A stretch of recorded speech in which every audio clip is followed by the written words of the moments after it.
योगी जी, आप foreign investors को भी बोलते हैं यूपी में आने के लिए, वाइब्रेंट यूपी का कार्यक्रम होता है, सब होता है, पर हम देखते हैं कि योगी आदित्यनाथ जब एक नारा देते हैं कि बंटोगे तो कटोगे, उसका एक दूसरा पार्ट भी है, एक हैं तो नेक हैं, लेकिन सिर्फ उसका पहला हिस्सा इस्तेमाल होता है।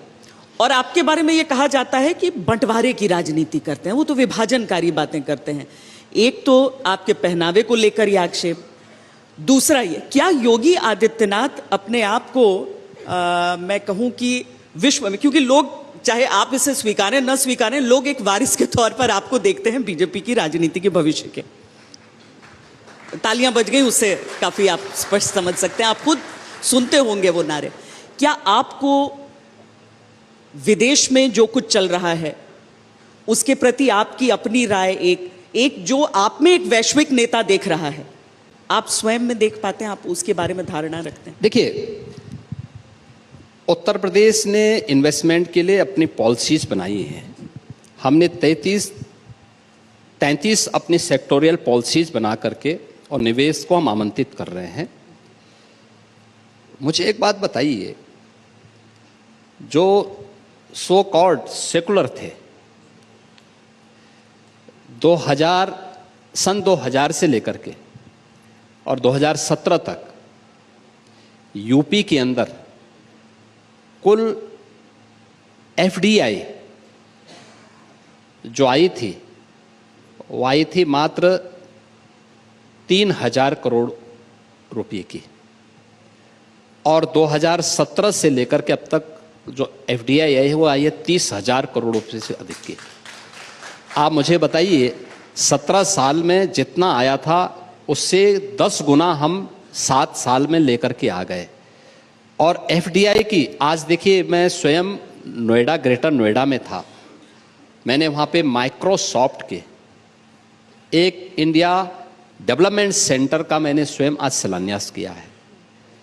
एमएक्यू जो माइक्रोसॉफ्ट का ही एक अभिन्न सहयोगी है, उसके एक एआई सेंटर का मैंने वहाँ पर आज लोकार्पण किया है। लाखों इंजीनियर जहाँ काम करेंगे। आज ही मैंने सैफी के एक डाटा सेंटर का, जो एआई बेस्ड नॉर्थ इंडिया का पहला डाटा सेंटर है, उसका मैंने वहाँ लोकार्पण किया है। अब मुझे बताइए, ये सब तो एफडीआई ही है, ये सब एफडीआई है। देखो, हमारा घर मजबूत होगा तो दुनिया आपको सलाम करने के लिए आएगी, सैल्यूट करने के लिए आएगी। आप कमज़ोर होंगे, कोई दुत्कारने के लिए भी नहीं आने वाला है।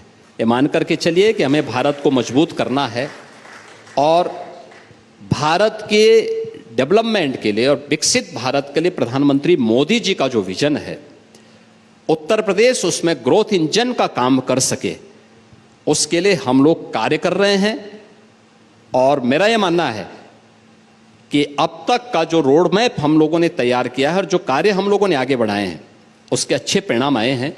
आप देख सकते हैं, 1950 से लेकर के 2017 तक उत्तर प्रदेश की कुल जीएसडीपी थी और कुल 12,75,000 करोड़ की थी, और 17 से लेकर के अब तक, यानी 31 मार्च तक यूपी की जो जीएसडीपी होगी वह 27 लाख करोड़ की होगी, यानी दोगुने से अधिक। पर कैपिटा इनकम को हम दोगुना करने में सफल हुए हैं। तो इस सरकार की स्पीड और स्केल को स्पीड में बदलने का ही परिणाम है, और सरकार के द्वारा ईमानदारी पूर्वक किए गए प्रयासों का परिणाम है। और आगे ये परिणाम आर्थिक विकास की दृष्टि से भी और विरासत और विकास के समन्वय की दृष्टि से भी इसी प्रकार से आगे बढ़ेगा।